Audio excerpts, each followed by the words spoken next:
Okay, so we're going to have a look at the toolbar over here. That's going to be right along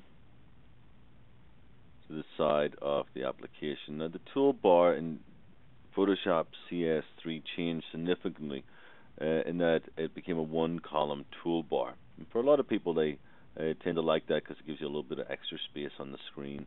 But if you're ever used Photoshop in the past before and you like the two-column format, you can just come up here to where there's a little double arrow and just click on that one time, and it will put it into the two-column format for you. Now, I personally do like the two-column format for the simple fact that the foreground and background color at the bottom of the toolbar, those color pickers are significantly bigger than when it's in the one column. They get quite smaller. But if you're not using those two, all the other icons, they stay exactly the same size. So the only real benefit you're getting here is that the color pickers are either smaller or larger. Now, one thing I do want you to notice, and this is the same whether it's in a two-column or one-column, along the top of the toolbar there's a little gray rectangle. And if I even do it in the two-column, you'll notice it's still there. Now, if I grab that with my mouse and without letting go of my mouse, I just kind of take that toolbar and I drag it across and drop it anywhere else on the screen. You'll notice that toolbar will detach from the side.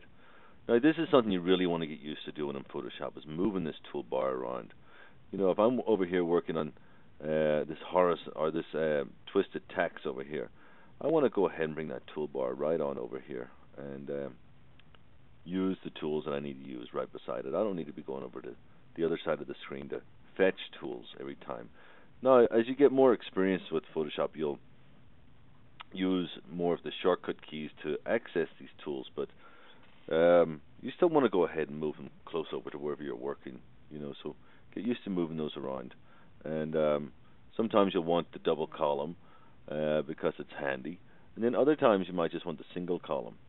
It all depends what you're doing, so just get used to moving them around and feeling real kind of comfortable with that. Now, you'll also notice there's one other icon at the top of the toolbar, and it's a little X right there. If you click on that, you'll notice that your toolbar will disappear. Now, most people discover that particular feature by accident, and they start to wonder, you know, how do I get my toolbar back?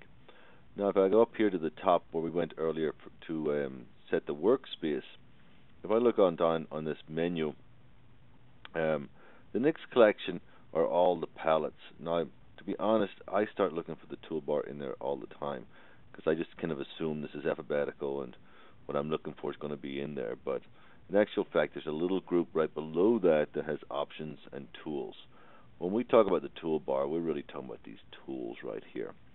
So remember that palettes are included in this large group, and those palettes are all the ones that show up on the side here.